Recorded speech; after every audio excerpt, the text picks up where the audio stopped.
Hey everybody, welcome back to Lettermen Row. I am Austin Ward. That is Zach Boren, and I think he might get a little worked up today. He offered some warning shots last week here on BuckIQ when we looked at the silver bullets and what happened in the opener. And then, lo and behold, some of the same issues popped up again, and Ohio State lost 35-28 to Oregon. Stunning upset in the horseshoe, and a lot of eyes now on this defense and Ryan Day and the single high safety system he wants, and then Kerry Combs now in his second season as defensive coordinator. Zach, what did you think on Saturday afternoon? Well, there are many glaring issues. We talked about it against Minnesota, and you saw it this past Saturday against Oregon. There literally was no one that stepped up and made a play. And the Silver Bowl defense is about running to the football, running with a purpose, and making plays and balling out. And there was no one there. It was almost like they were looking around at one another, trying to figure out for someone to make a play instead of them taking it upon themselves and making a play themselves. It seemed like, and we're going to break this down today, that Oregon was just running the same thing over and over, being able to dictate or manipulate Ohio State's defensive system. And I am not the X's and O's guys here. That was just my takeaway from an amateur level and way up in the press box. I'm just wondering what it is you think may have happened there that the same plays could work over and over against Ohio State. Well, I was there at the game, and I was going crazy in my seats because it was the same thing over and over again. And how you are a defense that gets beat to the boundary so many times on the same exact play is beyond me. For years now, we've talked about reading and reacting, trusting your reads, doing what you're supposed to do as a defensive football player. And they did everything but that on Saturday. And you saw from some of the plays, you saw that, during some of the replays at the horseshoe. And you're like, what are these guys thinking? And I know when we break down film, guys are flat-footed. Guys aren't reading or reacting. Guys are second-guessing everything. They need to get back to flying around to the football.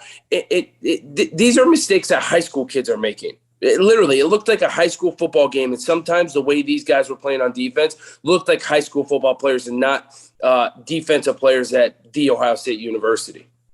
All right, so before we get into that, the conversation at Ohio State is always, well, you have to look at coaching, personnel, or scheme.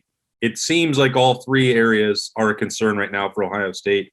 If they have to they do have to get this fixed. If they're looking to get this fixed, where do you start, Zach?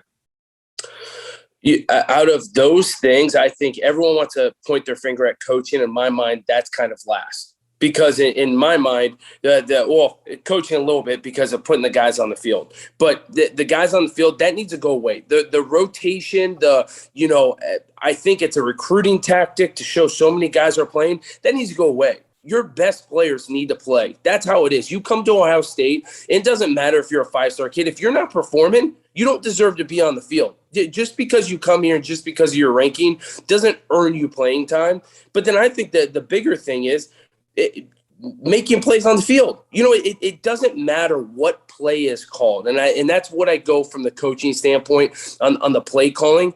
It doesn't matter if they're calling man coverage every single play. You are a football player at Ohio State. You should be making plays. You're going against Oregon. You're one of the top three programs in my mind in the country with Alabama and Clemson.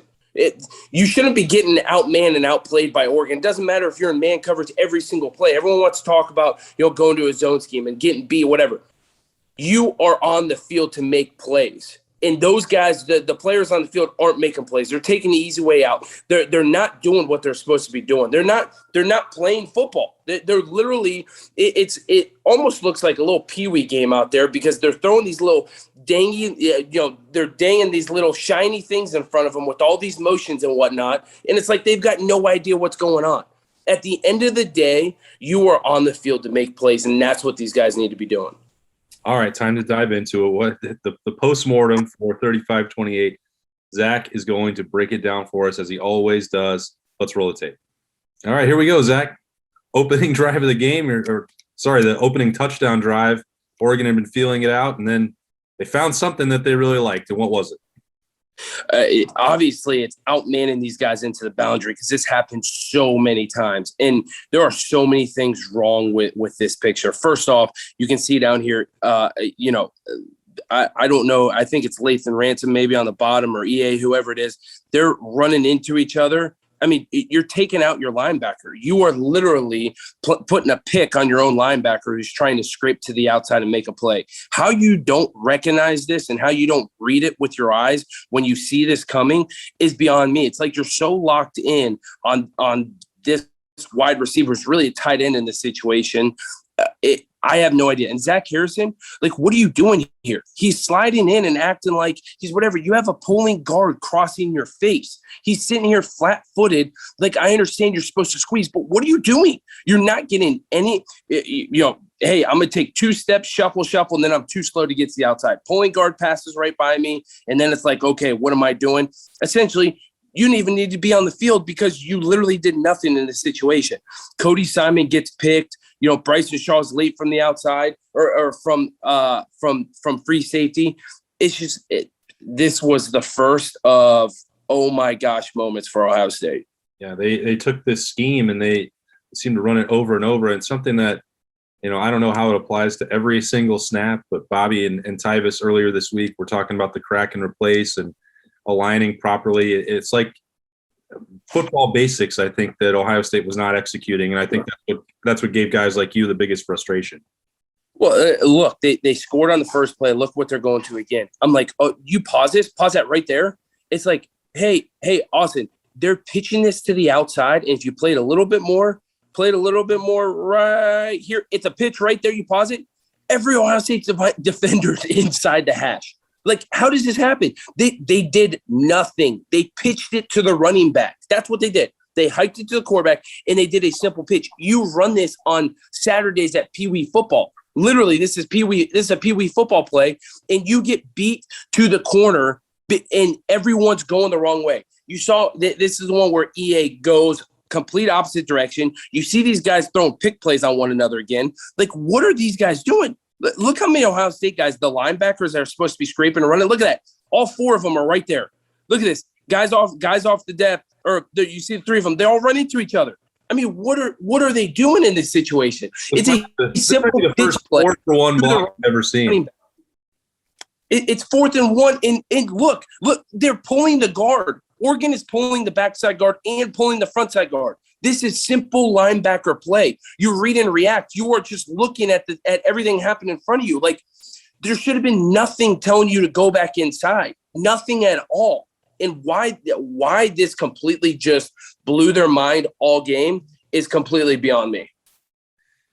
Yeah, that 4-for-1 block, I don't know that I've ever seen one of those before, Zach. That was pretty wild. Guys just running into each other. And this is the one that was pointed out to me, and you talked about it. I think we were talking earlier the weekend. Just not even lined up correct before the snap. So even if you react, if you're out of position from the start, that's going to hurt. Yeah, look at this. We're playing man coverage on on an ineligible receiver up top. If you look at this, there is not a tight end. They're going 4 strong to that side, meaning guess what? 2 guys are going to be, or 1 guy's going to be ineligible. And guess what? It's a guy that we're playing press man up against. If anything, we could have bossed over and played off of him knowing like, hey, maybe they throw the bubble screen. Okay, then we defeat a block and go. But instead, we're going to play man coverage up top. They're going to give us motion by the tight end. And look at our linebackers run. Go back real quick. If you go back real quick, right here, stop it. If you watch 35 and Taraji Mitchell, Eichenberg and Taraji Mitchell in the middle, this is your Mike and Will linebacker. The tight end starts going in motion, and look at their first steps. Going over here, the running back's coming straight downhill. Look at this. They're playing on top of one another. Like, what are you doing right now? You're running out of the play. Nothing is telling you whatsoever to run outside, to follow that tight end. You should be playing downhill right now because your first step should be off the running back, and the running back is literally coming straight downhill at you. It's shuffle. You should be firing straight downhill, taking on the offensive lineman, and freaking blowing this up right at the line of scrimmage. Why you're running yourself out of the play is beyond me. There's a lot to get through there, Zach. I mean, then that's even before you get to a bad angle there and then trying to make a strip instead of a tackle late. I mean, I'm not sure we could probably talk about this play for 10 or 15 or 20 more minutes. There's just so much going wrong here. We easily could. And you look at this, like, Oregon doesn't have to do anything right here. It's a zone blocking up front by the offensive linemen. They're all going to the defense's right, and our defense is running left. Like, what are you doing right here? Even Taraji Mitchell, like, why are you trying to take an edge right here on the offensive tackle? You're running yourself out of the play. If anything, stick your helmet in the freaking offensive lineman's chest and get off of them, right? And freaking extend and shed. Instead, we're just trying to take an edge, trying to beat them with speed when we're not a speed player. And look at that hole. I mean, that is unbelievable. I mean, unbelievable. We're not even talking about the defensive line getting washed, because I more so think the linebackers should make everything whole on a defense. And the defense and the linebackers just running themselves out of the defense right here. Like, it is beyond me. All right. And then once more, for good measure, we didn't get all 5 touchdowns because we didn't have that much time to break into it, and I didn't want to ruin your entire day, Zach. But you get a similar concept, and then Oregon's like, well, guess what? Now we will adjust.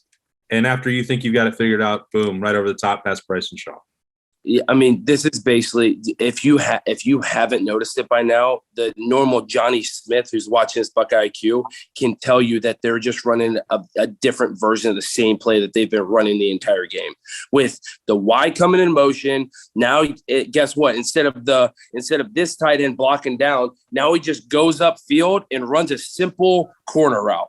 And you see Bryson Shaw just flat-footed again, because everyone doesn't really know what's going on, because you've gotten burned by the run so many times. And look at that. He literally, it's like 2 ships passing through the night.